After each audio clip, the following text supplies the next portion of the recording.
ফিলিস্তিনিদের ওপর চলমান ইসরায়েলি আগ্রাসনকে কেন্দ্র করে সৌদি আরবের অবস্থান সাম্প্রতিক দিনে আলোচনার বিষয় হয়ে দাঁড়িয়েছে। দীর্ঘদিন ধরেই নীরব দর্শকের ভূমিকা পালন করা দেশটি এবার স্পষ্ট অবস্থান নিয়েছে। হামাসকে অজুহাত বানিয়ে গাজা উপত্যকা দখলের যে নির্লজ্জতা দেখাচ্ছে ইসরায়েলের প্রধানমন্ত্রী বেনিয়ামিন নেতানিয়াহু, তা নিয়ে বিশ্বকে জেগে ওঠার আহ্বান জানিয়েছে সৌদি রাজতন্ত্র। সৌদি পররাষ্ট্রমন্ত্রী ফয়সাল বিন ফারহান সোমবার অনুষ্ঠিত ওআইসির সম্মেলনে বলেছেন, গাজায় ইসরায়েলি বাহিনী পুরোপুরি নিয়ন্ত্রণ নিতে যে পরিকল্পনা সাজিয়েছে তা আন্তর্জাতিক নৈতিকতার পরিপন্থী। তিনি আরও বলেন, পশ্চিম তীরে মানবিক দৃষ্টান্ত স্থাপন ও গাজায় অবরোধ ভাঙার জন্য সব ধরনের পদক্ষেপ নেওয়া প্রয়োজন। নেতানিয়াহুর তথাকথিত গ্রেটার ইসরায়েল পরিকল্পনাকেও নিন্দা জানিয়েছেন মন্ত্রী। এর আগে গত বুধবার ইসরায়েলের প্রতিরক্ষা মন্ত্রী সেনা অভিযানের চূড়ান্ত সিদ্ধান্ত দেন, যা 2026 সাল পর্যন্ত প্রসারিত করা হয়েছে। একদিন পরই প্রধানমন্ত্রীর নিজস্ব নির্দেশে এই অভিযান বাস্তবায়নের নির্দেশ দেন। এই সামরিক অভিযান মূলত গাজা উপত্যকার নিয়ন্ত্রণ নিশ্চিত করতে এবং ফিলিস্তিনিদের ওপর চাপ বাড়ানোর উদ্দেশ্যেই পরিকল্পিত।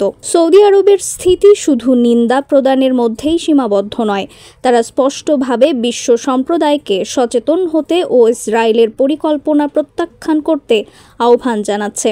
গাজায় মানবিক সহায়তা পৌঁছে দেওয়ার জন্য আন্তর্জাতিক সহায়তার আহ্বানও জানিয়েছেন সৌদি মন্ত্রী।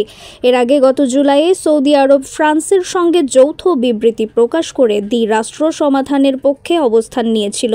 ওই পরিকল্পনায় বিশ্বের 19টি দেশ, আরব লীগ এবং ইউরোপিয়ান ইউনিয়ন সমর্থন জানিয়েছিল। কিন্তু ওই মাসের মধ্যেই ইসরায়েল নিজস্ব নীল নকশা প্রকাশ করে গাজা উপত্যকার পুরো নিয়ন্ত্রণ নিজের হাতে নেওয়ার পরিকল্পনা ঘোষণা করে। বিশ্বের অনেক দেশই এই পরিকল্পনার প্রতি আপত্তি জানিয়েছে। তবে নেতানিয়াহু এসব তোয়াক্কা না করে ইসরায়েলি সেনাবাহিনীকে তাদের নির্ধারিত অভিযান বাস্তবায়নে এগিয়ে যাওয়ার নির্দেশ দেন।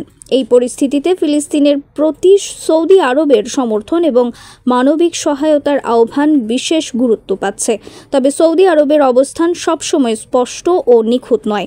জুলাই মাসে ইসরায়েলের জন্য যুক্তরাষ্ট্র থেকে জাহাজে অস্ত্র আনার চেষ্টা চালানো হয়েছিল, যা ইতালির বন্দর কর্মীদের সাহসিকতার কারণে কার্যকর হয়নি। ফলে আন্তর্জাতিক পর্যবেক্ষকরা সৌদির নীরবতা এবং সক্রিয় অবস্থানের মধ্যে পার্থক্য লক্ষ্য করেছেন।